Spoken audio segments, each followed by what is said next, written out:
শীত মৌসুমে আমরা যে গুড়গুলা হয়, যত শীত বেশি হবে তত আপনার রস বেশি হবে এবং গুড় ভালো হবে।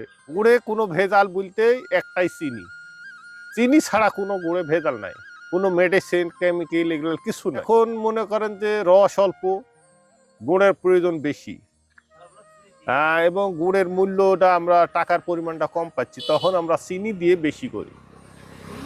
আর যদি আমরা বাজারের চাইতে আমার কাছে যারা গুড় সংগ্রহ করে এরা আসে, তখন আমার উচিত মূল্য দেয়, তখন আমরা কেউ গুড়ে চিনি মাখাবো না। যেহেতু আমরা ন্যায্য মূল্য পাচ্ছি, তাহলে আমরা চিনি দেওয়ার আর কি দরকার? চিনি দেওয়া তো মানে যে একটা দুর্নীতি করা। এবং যারা খাবে, আমার মতো তো একজন ভাই খাবে, এই মানুষই খাবে, তাহলে আমি কেন একটা হক জিনিস, পবিত্র জিনিস, গুড় গাছের রস থেকে যে গুড় তৈরি হয়, এটা একটা আল্লাহ পদার্থ জিনিস, সেই আল্লাহ পদার্থ জিনিস আমরা ভেজাল করব, জালিয়াতি করব মানুষের খাওয়ানোর জন্য? আমরা কখনো এটা করতে চাই না।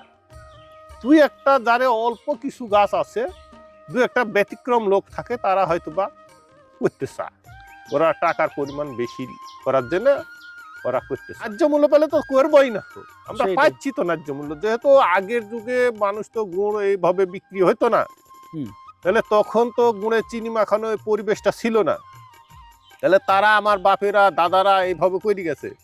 আর এখন আমরা গুড় বিক্রি করছি, গুড়ের দাম কত বেচতেছি, তাহলে এই গুড়ে আমার ভেজাল দেওয়ার কোনো দরকারই আছে না, কিন্তু আমরা উচিত মূল্য পাচ্ছি। আর এই মানুষই তো খাবে, খাদ্য জিনিসে কেন ভেজাল করবো? এখন আমরা কেউ ভেজাল করতে চাই না, কিন্তু আমরা উচিত মূল্য পাই। কিসের জন্য ভেজাল করতে? গাছে কোনো ভেজাল নাই। গুড়ের ভেজাল হলো গুড় জাল দিব, গুড় হওয়া মুখাশি যাবে যখন, তখন কিছু চিনি মাখানো যাবে। চিনি ছাড়া গুড়ে কোনো ভেজাল নাই। গুড়ের ভেজাল বলতে একটাই চিনি। আচ্ছা, চিনি মিশ্রিত গুড় আর হচ্ছে ডাইরেক্ট সরাসরি রসের যে গুড় অরিজিনাল, হ্যাঁ, এই গুড় ডিফারেন্স আছে, খেতে একটা সুস্বাদু আলাদা আছে, স্বাদ আলাদা। হ্যাঁ, স্বাদের মধ্যে আলাদা আছে, রং টং এবং দেখতেও একটু আলাদা লাগে, যে এটা চিনি আছে বোঝা যায়। তবে চিনি মাখানো যেটা গুড়, এই গুড়টার কালারটা একটু হালকা সাদা সাদা আবির্ভাব থাকবে, সাদা সাদা ভাব থাকবে। আর যেটা খেতেও একটু ডিফারেন্স হবে, যেটা অরিজিনাল খেজুর গুড়, পিওর গুড়, এর মধ্যে হালকা একটু তিতা তিতা ভাব থাকবে, আর চিনি মাখানো গুড়ে তিতা থাকবে, সরাসরি মিষ্টি লাগবে। আর দেখতে কেমন লাগবে?